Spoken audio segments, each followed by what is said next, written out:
Cody Smith. This is my 85 Oldsmobile Cutlass that is a time attack car. And I also autocross it and even occasionally do a hill climb. Obviously it's an 85 Oldsmobile, it's still Oldsmobile powered, there's no LS swap in sight. This is actually a diesel Oldsmobile block converted to gas. All the bolt holes line up. Mostly just got to modify a little bit so you put a double roller timing chain on it and block off an oil galley for the injection pump. Otherwise, it's basically an aftermarket block for $100 out of a junkyard. So you start with a real strong foundation, and then built up. I got ported aluminum heads, high-rise intake. It's a full dry sump system this year for the first time. The engine makes 520 on an engine dyno, so probably right around 450 to the wheels. Obviously, I've started to cut apart a lot of it in the front in the name of saving weight. The front end is chopped off right about here. It's tubed for the rest of it. I've converted to a long coilover from the factory setup. That gives me more compression travel, which helped a lot with lap times, because otherwise I was struggling with having enough compression travel over bumps and curbs. It was actually bottoming out and I was losing the front end. So I kind of revamped everything, went with my own design just to make it work, and it has been a really big upgrade since then. With the back, we've done the same thing. It was a factory 4-link. I've switched it over to a 3-link with a Watts link now. That has also been a big upgrade for this year. This is the first year I've been running that. I still haven't even been able to play with it completely for tuning wise, so I'm still like finding where things want to be set for that. But otherwise, typically run Grid Life in Street Mod for time attack. So Street Mod requires that we have a full interior in the car. We cannot have cage tubes past the front firewall, so that's why it doesn't have a halo bar and down tubes.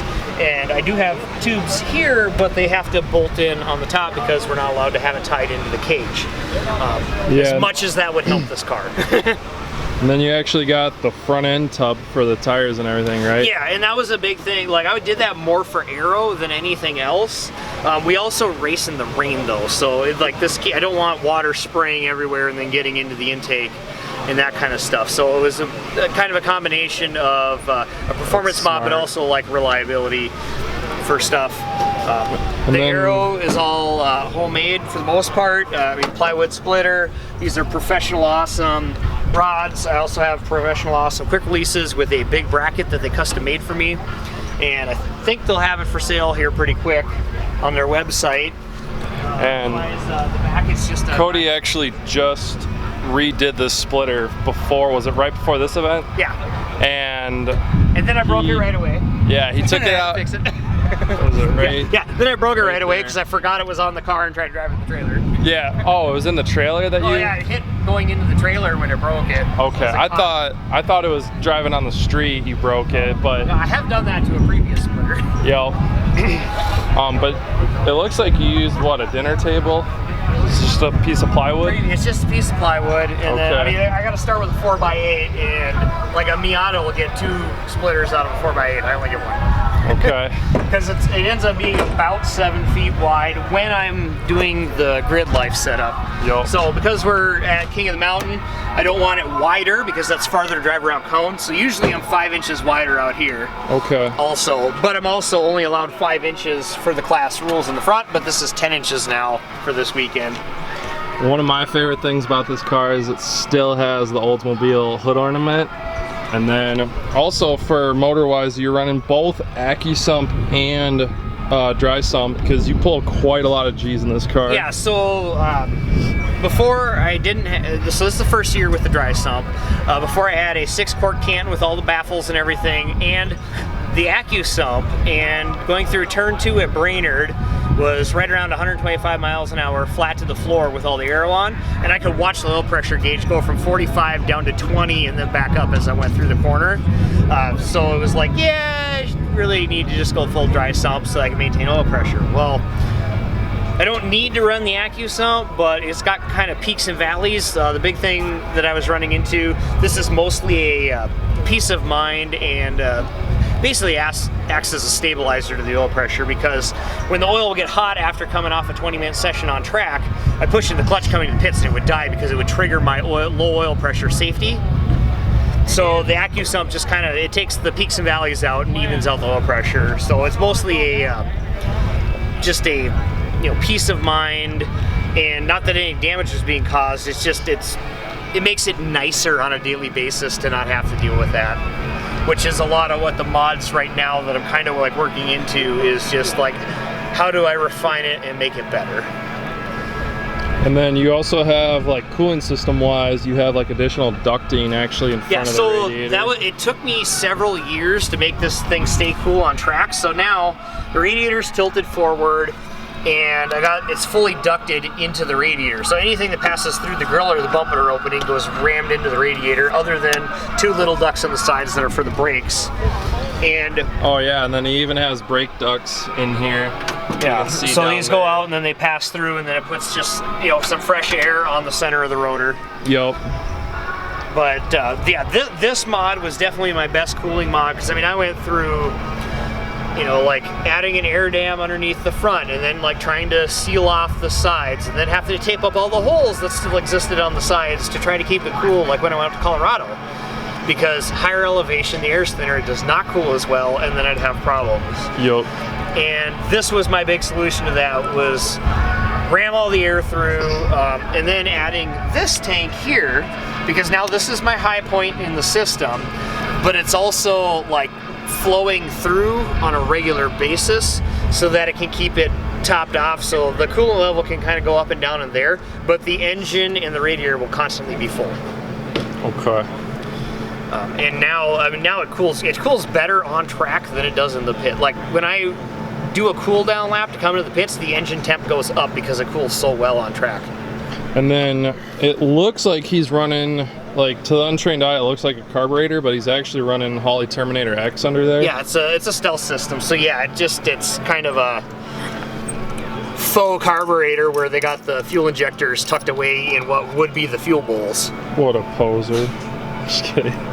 Yeah, well, it's a lot better system than the Sniper, and no, yeah, I had problems with the Sniper because that's what I originally ran, and then I've had this on here for I think 3 years now, and it's been flawless. Yeah, and then you can see he's got a readout there on the dash. It's not on right now, but I'm pretty sure I have footage that'll be shown earlier in the video, and his RPMs and everything come up on there. And then you can see stick shift, which this car never came in, and it's got the low door bars that he was talking about. And then the hood's fiberglass for lightweight, and then he's got all the quarter turn Zerk fittings. Or what are they called? Zeus fasteners? They're called quarter turns or Zeus fasteners. Okay, I called them Zerk fasteners. I don't know why, but Zeus, anyways, yep. So he's got bucket seats.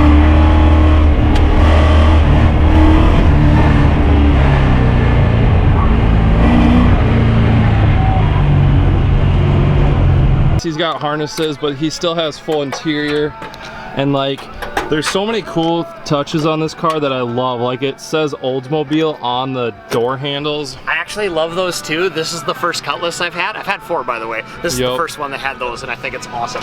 Yeah, and then like he's got a little bit of a replacement panel on the dash, but otherwise it's stock. He's got a quick release, and he actually, what's really cool, it still has the Oldsmobile logo in the center of the steering wheel.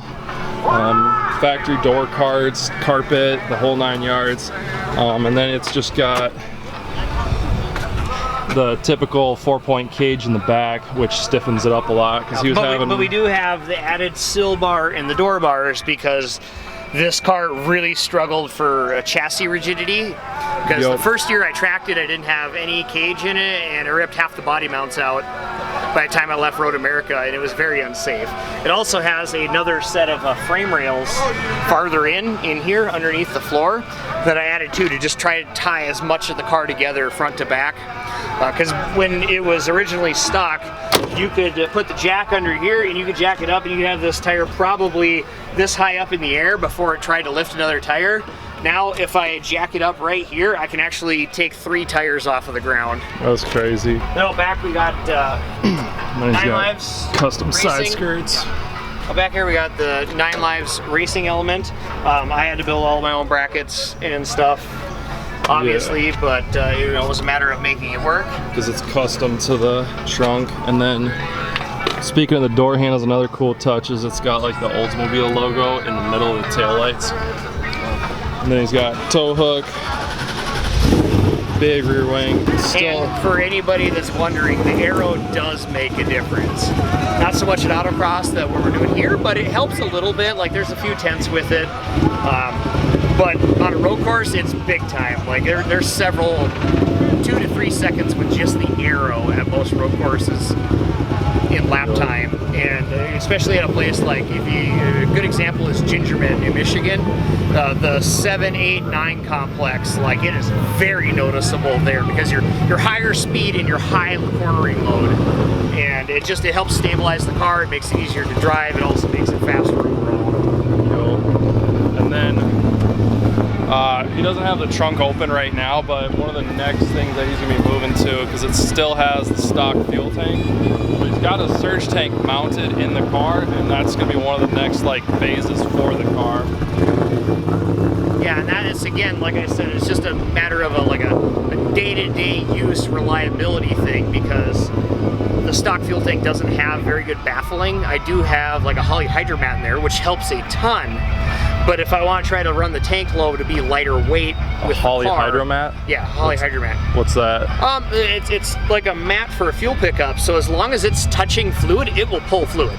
Okay, so it's almost like a paper towel, if it's touching something. It'll suck it in. Yeah, it works exactly like that. That's so all it has to be doing is touching some fuel, and you'll have fuel pressure. That's pretty trick. But it's still where the tank is a 16-gallon tank. It only has a front to back baffle. So if I run below half a tank, it's very easy to shove all of it up to one side in a high G-load long corner and then fuel starve. Yep. So if I do the surge tank, that'll give me 3 liters of reserve, basically, to get through a corner before it'll slosh back and then get fuel pressure back to the surge tank. Okay. And then what are you running wheel and tire package wise? So the wheels are 18 by 10s. This set is Forged Star F14s. And then the tire I run is a 275 3518 Falcon RT660. Okay. This year I've had the best alignment setup I have. I did 11 events on the first set this year, which is usually I have only about 10 or 11 events for a whole year, and this makes event 13, and I have 2 more minimum lined up for this year. So this is kind of a very busy year for me, so I'm really happy I was able to finally get the chassis stuff set out where I can wear a set of tires pretty evenly. God, I was gonna ask you something just now. Oh, are you able to open the trunk at all? Yeah. Okay. Yeah. I really want to show them the spare tire well you made. Oh yeah. Because that's actually really trick.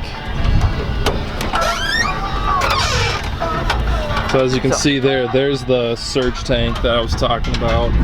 So this is a spare tire well that I made that can actually, again, it's another drag race tub, just like the fronts, that I use to be able to fit a full size in here, especially for autocross week. And this kind of came out as a little bit of a backup thing, because if you come in here and look again, you'll see all of this different patches and seams all through here and across and down in the corner there. That's because at the end of last season I crawled into the car to take the fuel tank out, and I could push it up and down almost 4 inches. Dang. It was literally the weight of the gas and then the age of the car. There was a little bit of rust there, and it was literally tearing the fuel tank out of the car with the cornering and braking forces. That's crazy. Yeah, this thing's no slouch in the corners. Like it can hang. Still got steel trunk lid, and then are you able to talk about the rear axle real quick? Yeah, so the rear axle is actually like a circle track axle, but I set it up a little bit differently. So it's a 4 9-inch base, but what's different about it is I have a floater setup, which isn't anything crazy, but I have cambered snouts on the end. So the rear actually has 1 degree of negative camber on both sides. And it's all built into the housing, and then the floater axles just have kind of a radius on the drive. And it works out really well, and that was definitely actually a really good upgrade for this year. And then like I said before, it's a 3-link Watts link setup, which is new for this year. This rear end's new for this year. So I really kind of focused last winter on upgrades with the back of the car. And they have paid off this year. I mean, the car is definitely 2 to 3 seconds faster at every track I've been to this year than it was last year, so pretty happy with that. And muffler wise, it sounds like you got Flowmasters. No, they're actually, it's a pipes kit. Oh, no way. And they're the street mufflers. They're the quietest ones I could get, because I'm not somebody who gives a shit about how loud it is, because the last thing I need is to be harassed by any cops or anything on the street, because I do street drive this a lot. That's funny that he says that they're the quietest muffler, because this car is not quiet. It's actually, it's quiet at idle. It's quiet at cruise. It's not quiet at full throttle. It's very loud on startup too. Like it's got some chop to it.